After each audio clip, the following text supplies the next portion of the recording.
¿Qué tal, amigos? Muy bienvenidos a este espacio informativo, a esta ventana de actualidad evangélica que abrimos de vez en cuando en colaboración con Radio Encuentro, Radio Cadena de Vida.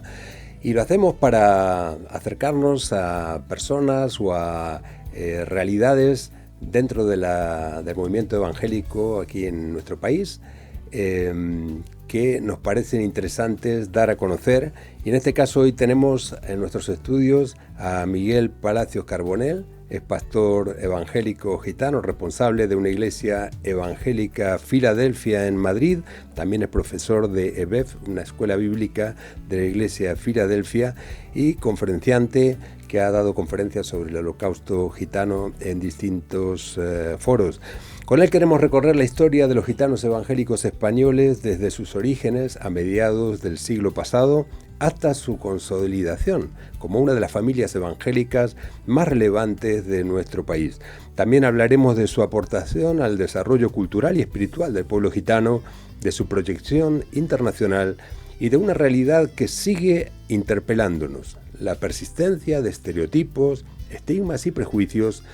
Así que de todo ello vamos a hablar con el pastor Miguel Palacios Carbonell, a quien ya saludamos. Hola, Miguel, gracias por estar con nosotros. Hola, buenos días, Jorge. Para mí es una bendición poder estar. Es una bendición contigo. Y un privilegio para nosotros poder contar contigo en este programa. Y para comenzar, ¿cómo explicarías brevemente para nuestra audiencia que no conozcan esa historia el origen del movimiento evangélico gitano en España? ¿Qué circunstancias hicieron posible su expansión a partir de mitad del siglo XX más o menos?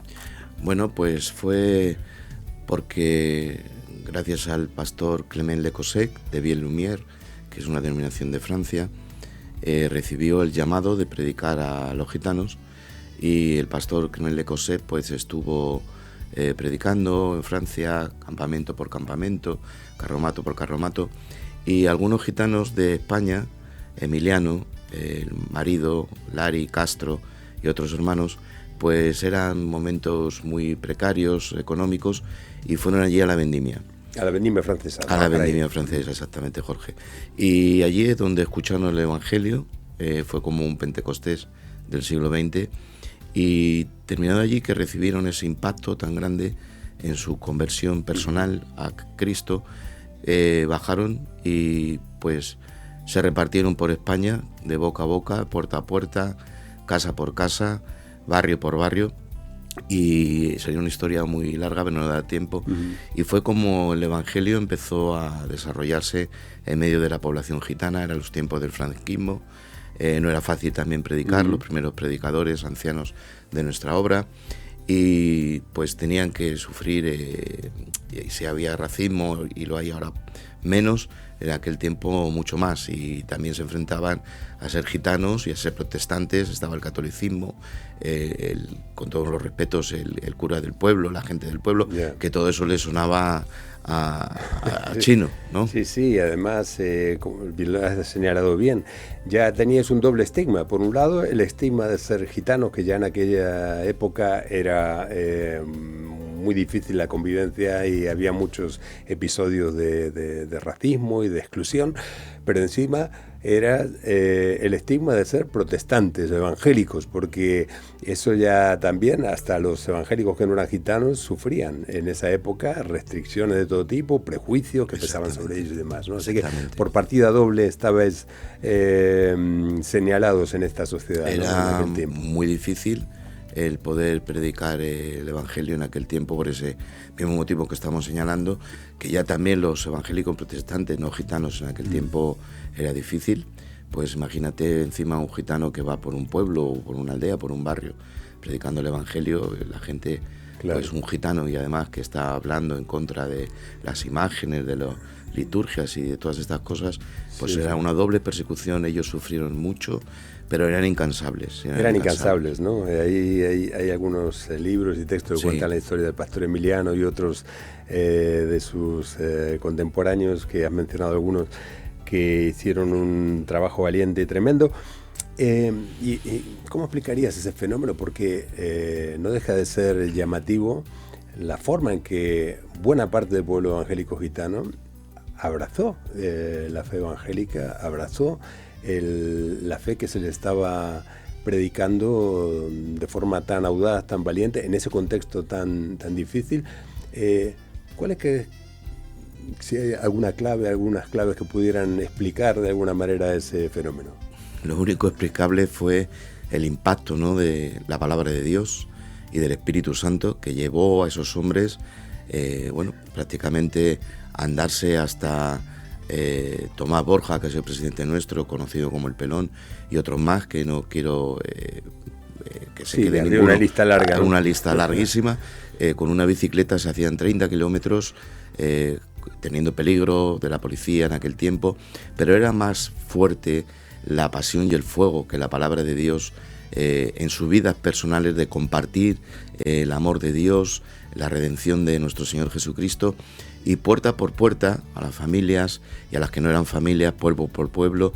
Ese llamado no tiene otra explicación, porque no había en aquel tiempo el seminario, que ahora gracias a Dios llevamos 30 años más. Ayer se celebró en Madrid un reconocimiento a los que empezaron el seminario. No había seminario, preparación de pastores, era un llamado como el Pentecostés, ¿no? Sí. De que se repartían y eran testigos en todos los sitios. Y si bajaron primero a Balaguer, donde se hizo el primer bautismo sobre los años 60, y de Balaguer bajaron a Castilla, de Castilla fueron a Madrid, por Andalucía, por todos los sitios. Incluso también luego Emiliano saltó a Portugal, y es la pasión de la palabra de Dios y del Espíritu Santo, que les hizo sin tener seminarios, sin tener preparación bíblica. Vemos el resultado del mensaje de salvación, como decían, pero no son estos hombres de vulgo, sin letras. ¿Cómo hablan estas maravillas? Entonces era la palabra de Dios en sus bocas la que producía el querer como el hacer por su santa voluntad. Pues has mencionado, para mí es una clave, ¿no? Pasión y la obra del Espíritu Santo, pero pasión es una cosa que es un rasgo que no solo ha marcado entonces a los primeros predicadores gitanos en España, sino que se ha seguido manteniendo, porque los cultos gitanos suelen ser en general muy expresivos en esa pasión en la alabanza, en la predicación. Y además en la cantidad de cultos. Hablábamos antes de empezar la entrevista que ahora estáis moderando un poquito para equilibrar un poco la vida familiar con otros aspectos del trabajo y todo eso, y que tenéis nada más que 4 o 5 cultos a la semana, porque antes era 24/7, ¿no? 24/7, porque bueno, la gente se dedicaba y se dedica, ¿no?, todavía a la venta ambulante y demás. Pero bueno, ahora pues gracias a Dios pues la gente tiene sus trabajos, están más integrados, y bueno, pues también hay vida familiar, claro, hay otros quehaceres, pero aún así la pasión sigue. Cuando eres pastor y dices, hoy hay una reunión, cenamos aquí y luego nos quedamos, cuenta que vas a tener gente, claro, porque es esa pasión, ¿no?, de tener la vida prácticamente, aparte de tus trabajos y demás, prácticamente pues en esa pasión, ¿no?, de estar los hermanos en torno juntos. Al culto, en torno a la vida en comunidad, ¿no? Que esto tiene mucho que ver con también el ser gitano, ¿no? No el individualismo, sino la familia, la comunidad, y esto en el marco de la fe se vive de una forma muy intensa, ¿no? Pero también mencionabas hombres del vulgo, hombres sin letras y tal, pero esto ha ido cambiando también, ¿no? Sí. Hablabas de la formación, el seminario, cómo los pastores se van formando un poco más, y en este sentido, no solo en el ámbito religioso, sino también vemos que muchos jóvenes han empezado a estudiar también carreras universitarias, sí, incluso y tal. ¿Qué aportación ha hecho el pueblo gitano evangélico al progreso cultural, social y espiritual de los gitanos en España? Es una pregunta muy amplia, pero si tuvieras que señalar un par de cosas, ¿qué destacarías? Bueno, la labor del pastor dentro de la iglesia evangélica es una labor de enseñanza espiritual, pero también la figura, la imagen del pastor dentro de las iglesias es algo muy importante. La palabra del pastor tiene un peso de autoridad, de respeto, y los pastores desde el púlpito, pues como nos enseña también la palabra de Dios, que debes de pagar, que debas tributo, que debas respeto, orar por las autoridades. Si la palabra de Dios nos dice que oremos por las autoridades, tenemos que vivir bajo las autoridades sosegadamente. Entonces ha hecho una labor de integración dentro de nuestra labor como pastores, de que nuestro pueblo, manteniendo sus tradiciones y sus culturas, que no choquen con la palabra de Dios, porque también tenemos que agradecer a Dios que el Evangelio a los gitanos pues nos ha librado de muchas cosas que la Biblia, pues a todos, a ti Jorge, a mí, a todo ser humano nos dice que eso delante de Dios no es conveniente. El amor a los enemigos, el perdón. Exactamente, el perdón, no la venganza. Entonces, pues todo eso se ha quitado, las venganzas, el odio, el rencor, todo eso. Entonces también la educación, el pastor insistimos en que los niños deben ir al colegio, que los jóvenes estudien. De hecho, ha habido varios convenios con ayuntamientos y con administraciones para que dentro de la iglesia, ellos mismos se han dado cuenta, pues sirvamos como mediadores para que esa integración. Quisiera señalarme, si me lo permite rápidamente, que también estuvimos en el Parlamento Europeo, parte de la dirección de España, con una amiga nuestra, que es Enar Corby, que bueno, pues fuimos allí para dar a conocer el trabajo que la Iglesia Evangélica Filadelfia en España está haciendo. Y bueno, allí un grupo parlamentario que nos recibió, dije, bueno, pero ¿dónde han estado ustedes? Ustedes están haciendo un trabajo impresionante. Entonces también dentro de la labor del pastor, pues intentamos integrar a la gente, a nuestros jóvenes, en los matrimonios, también hay reuniones para los matrimonios, y poder convivir, porque el Evangelio es, como hemos dicho, ¿no? Ir puerta por puerta y predicando. Entonces, ¿cómo vamos a predicar si no damos testimonio? Dar testimonio a la sociedad de que estamos ahí y que también Cristo ha muerto por el payo, por el gitano, por el blanco, por el negro, y se está haciendo una labor dentro del trabajo del pastor bastante buena para la integración dentro de la sociedad española. Y justamente ahí va otra pregunta. Tú eres pastor actualmente, lo vienes siendo desde hace muchos años, ahora concretamente en Madrid, en la zona centro de Madrid, y ese trabajo de integración que se viene realizando desde hace tantos años. ¿Tú cómo ves ahora, por ejemplo, a los jóvenes gitanos evangélicos? ¿Han mejorado su calidad de vida en ese sentido, su integración a la sociedad, manteniendo sus valores y su fe? ¿Cómo lo ves? ¿Ves un progreso en ese sentido? Sí, veo un progreso porque nuestros jóvenes, pues por eso que estamos diciendo, ¿no?, que los pastores intentamos inculcar con la palabra de Dios, ¿no?, y también nosotros como ciudadanos, que los jóvenes estudien, que se integren, y de hecho tenemos gitanos empresarios, jóvenes gitanos empresarios, jóvenes gitanos emprendedores, gitanas que son abogadas, tenemos también gitanas evangélicas que han estado ocupando sitios en el Senado, y vemos un gran avance, Jorge, dentro de las siguientes generaciones de gitanos, ¿no?, que ya rondan de los 30 a los 60, hay una mayor integración, cosa que antes no, estaban dedicados al mercadillo, pero el mercadillo pues se vive muy precariamente. Estábamos hablando ahora que yo, por ejemplo, he tenido que dejar hoy el día por estar contigo, además tenía muchas ganas de verte, estar contigo, y me interesaba y agradecerte mucho, ya de hablar de mi pueblo, pero sí que los gitanos están, jóvenes, están queriendo aportar, ¿no?, a la sociedad, y luego pues también como evangélicos y ciudadanos españoles. No nos olvidamos que somos gitanos, pero que también somos españoles. Y qué importante que has mencionado así también a la pasada, esa visita al Parlamento Europeo, también pues estar representados en el Senado de alguna manera. Y hay también gitanos en el ámbito de la política que están haciendo escuchar la voz del pueblo gitano en distintos foros y en distintos niveles de la política, incluso con la capacidad de denunciar aquellos prejuicios y aquellas situaciones de discriminación que lamentablemente todavía persisten y que afectan al pueblo gitano. Vamos a escuchar algo que pasó hace apenas unos días en el Parlamento de la Asamblea de Madrid. Vamos a escucharlo.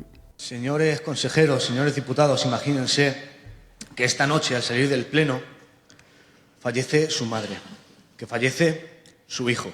Imagínense ustedes sosteniendo una carpeta de papeles entre sus manos con fuerza, mientras los promotores de los tanatorios buscan la sala más acorde a sus necesidades y empiezan a llamar a tanatorios. Llaman al tanatorio Servisa después de una llamada larga y dicen que no hay salas disponibles. Llaman al tanatorio del M40, después de una llamada larga no hay disponibles. Llaman a otro tanatorio y no hay salas disponibles. 2 horas así. 2 horas después de perder a su hijo. 2 horas después de arrastrar el alma por un pasillo. Y llega una frase de boca de los propios trabajadores que congela el alma. Que sí hay salas disponibles, pero que no nos las dan porque son gitanos. Yo les pregunto, si acaso nuestro dolor vale menos, si acaso nuestros muertos valen menos, si acaso las lágrimas de una madre gitana valen menos. Porque, señorías, en el momento en el que unas lágrimas de una familia gitana por despedir a sus hijos molestan más, según qué sitio, no están fallando las instituciones, estamos fallando como seres humanos. Duele escuchar esa denuncia, ¿no? Porque tú me la podrás confirmar ahora, pero llevamos aquí, nuestra audiencia lo sabe, desde hace mucho tiempo denunciando que ya desde Ferede, que en algunos tanatorios está habiendo, justamente en un momento tan doloroso, ha habido varios incidentes, los hemos denunciado, Ferede los ha denunciado al Defensor del Pueblo y ha habido una respuesta ya por otra situación, por el no poder hacer el uso de un lugar en condiciones para despedir, a celebrar un culto de despedida, ¿no? Pero eso en general. Ahora, esto que señalaba este diputado de la Asamblea de Madrid, gitano, respecto a tener que se le cierren las puertas en un tanatorio para poder velar a un fallecido, en este caso concreto hablaba de un niño, ¿no? ¿Esto es así? ¿Es un caso aislado o ha pasado más veces eso? Aprovecho tu espacio y esta casa, que es la de todos los evangélicos y todas las personas, porque a través de tanto silencio, Jorge, durante siglos, aparecen los gitanos en el 1400 y pico, pero a partir de ahí hay 227 leyes pragmáticas hasta la Constitución española, en el cual había en el reglamento de la Guardia Civil que todo gitano español, por el hecho de ser gitano en España, era un presunto delincuente. El reglamento, luego por una enmienda que Juan de Dios Ramírez Heredia llevó al Congreso, se votó que eso se quitara y se quitó, gracias a Dios y a nuestra Constitución española. Y te decía esto porque tantos siglos de silencio, claro, eso pesa. Hoy en tu programa, que me permitas, y elogio que hayas sacado a este chico diputado que es una voz desgarrante. A mí me hizo llorar y cada vez que le veo se me saltan las lágrimas, se me pone un nudo en el corazón, ya no es porque yo también soy gitano, sino como ser humano. Entonces, ante tanto silencio, un susurro es como un grito. Entonces hoy aquí, en tu programa, estamos dando un grito de atención. No es la primera vez, Jorge, en mi persona, yo, Miguel Palacios, un primo mío, murió una tía mía, y nos encontremos con lo mismo, puertas cerradas. Cuando tú estás pagando un seguro funerario, tienes contratado que tú elijas el tanatorio, la sala, que tú elijas, porque para eso se está pagando. Y nos encontremos en aquel tiempo que se nos cerraban las puertas, y siempre el mismo, el tanatorio de la carretera a Toledo. Pero para más irritación, después de años, siempre cuando fallece un gitano, hay 2 salas. Me parece que allí hay como 80, pero siempre son las 50 y pico y las 50 y pico. 2 salas. En el ala derecha, que mi madre falleció tristemente el año pasado, también nos dieron esa sala. Entonces, eso no se puede consentir.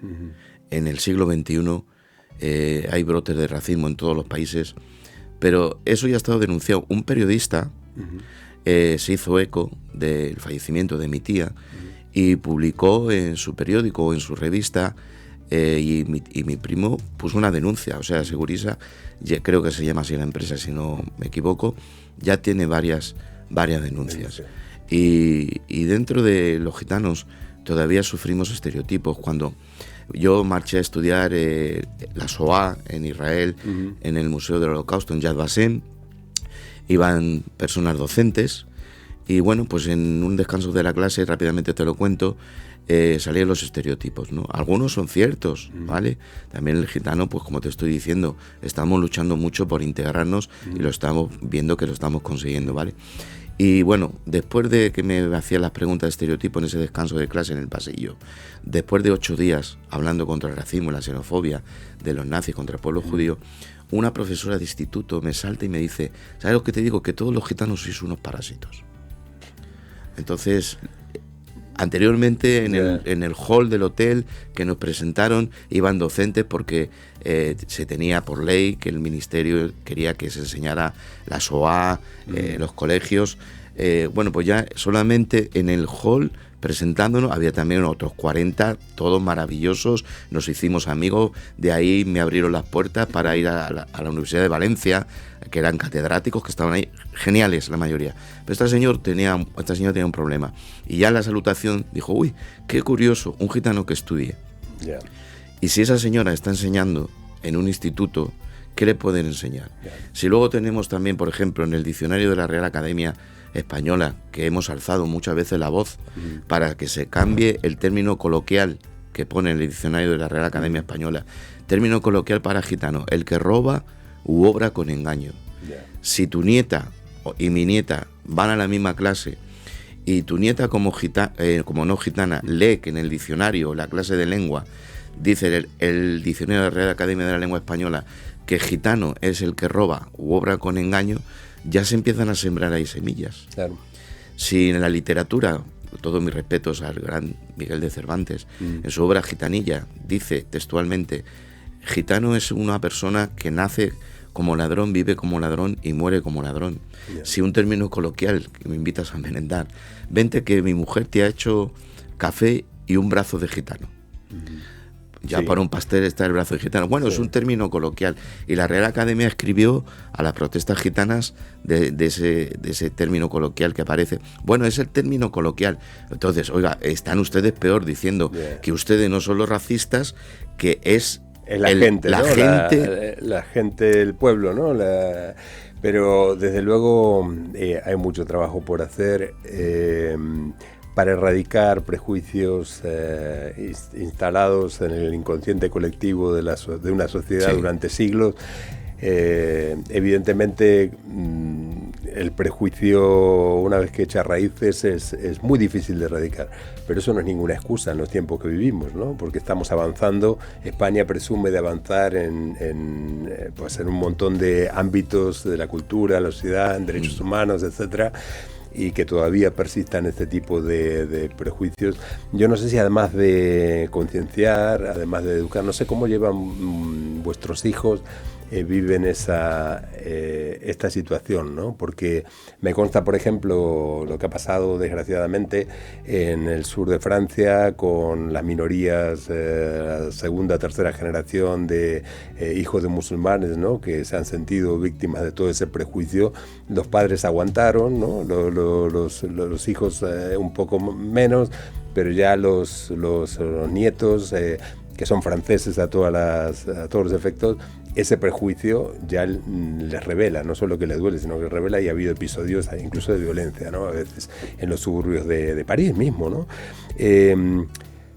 ¿Cómo llevan los jóvenes gitanos esta situación y qué habría que hacer para que avance más rápido este tipo de... ¿Qué piensas? Por ejemplo, decías denuncia, pero una denuncia policial es una cosa... llevarlo al defensor del pueblo, por ejemplo, podría ser otra iniciativa, ¿no? No sé si tenéis alguna de esas iniciativas en marcha. Te pregunto. Los jóvenes llevan el racismo, es triste lo que te voy a decir, Jorge. No solamente los jóvenes, también los personas mayores.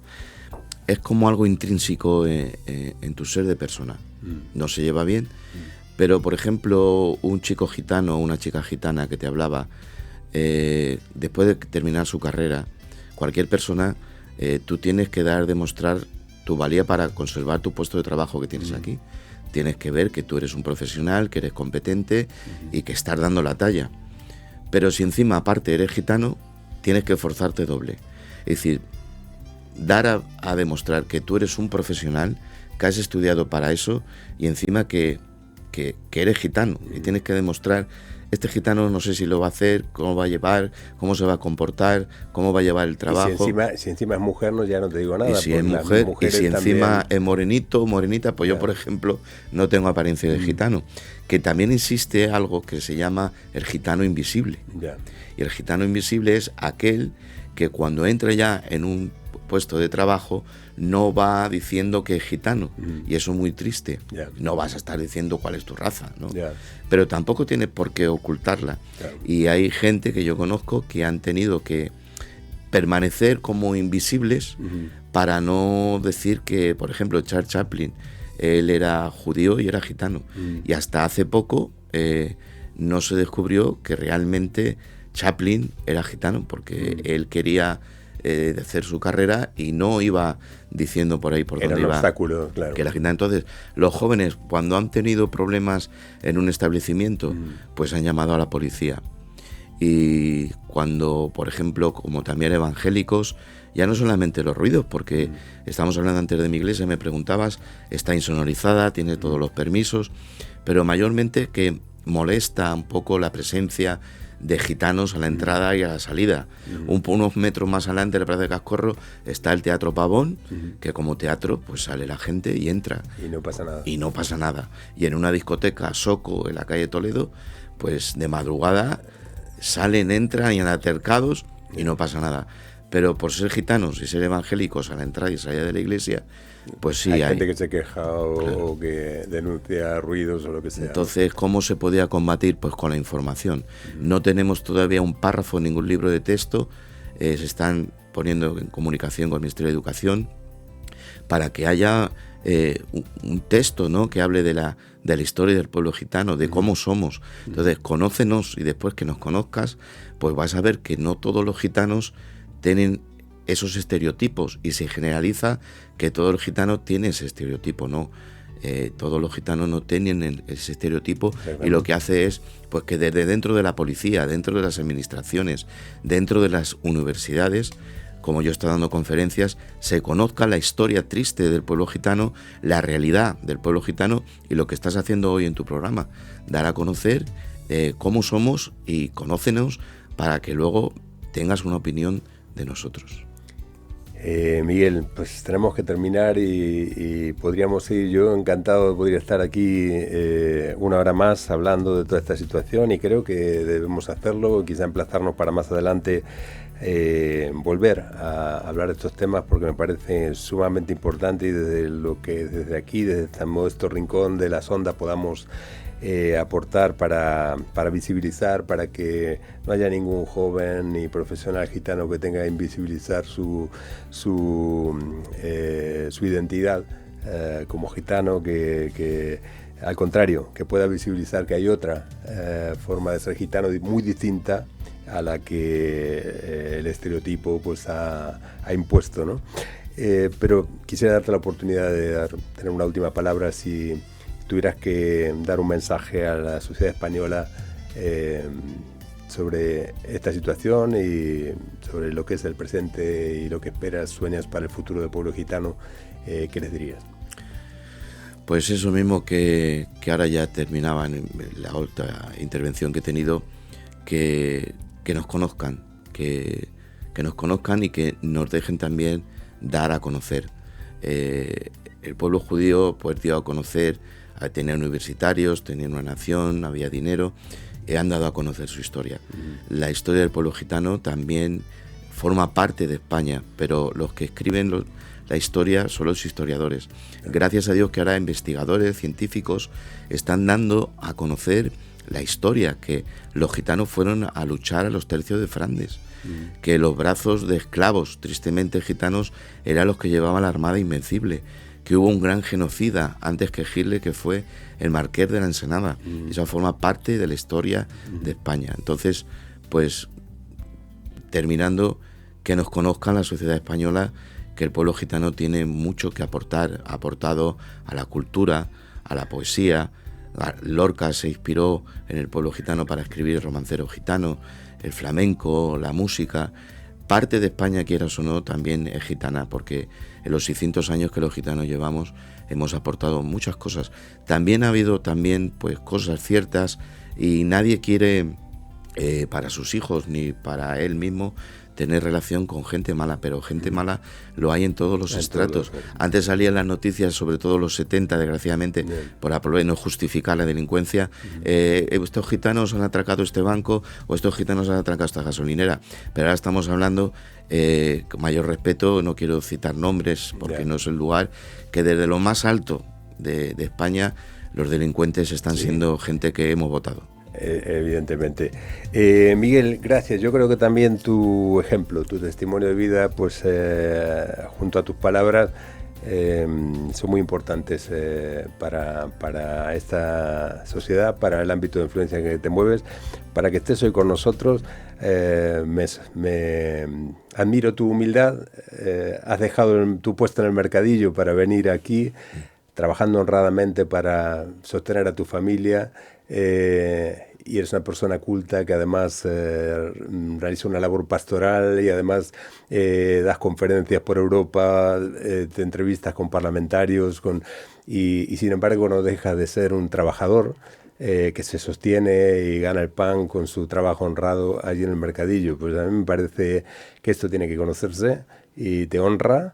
Y te honra a ti y a todos los gitanos evangélicos y no evangélicos, pero en este caso particular honra a la Iglesia Evangélica de Filadelfia también, que haya personas como tú al frente del ministerio, y también trabajando en distintos foros para la visibilidad y la reintegración del pueblo gitano. Gracias, Miguel, por estar con nosotros. Una bendición. Muchas gracias a ti, Jorge, por abrir tu casa, que es la mía, este espacio, como te digo, que durante tantos siglos de silencio, un pequeñito susurro, como ha sido este programa, pues es como un gran grito de que la gente conozca al pueblo gitano, y que el pueblo gitano está en España pues para bendecir a España desde dentro de nuestras iglesias con el mensaje del Evangelio. Muchas gracias, Jorge, por abrir este programa. Muchas gracias, y a vosotros, amigos, gracias por acompañarnos. Estoy seguro que esta entrevista ha sido reveladora y de mucho interés para todos vosotros, y si queréis ver otras entrevistas como esta, diferentes que hemos hecho en el pasado, podéis visitarnos en nuestra página de YouTube, Actualidad Evangélica YouTube. Allí nos encontráis y podéis ver otras entrevistas. Gracias y hasta la próxima. Que Dios os bendiga.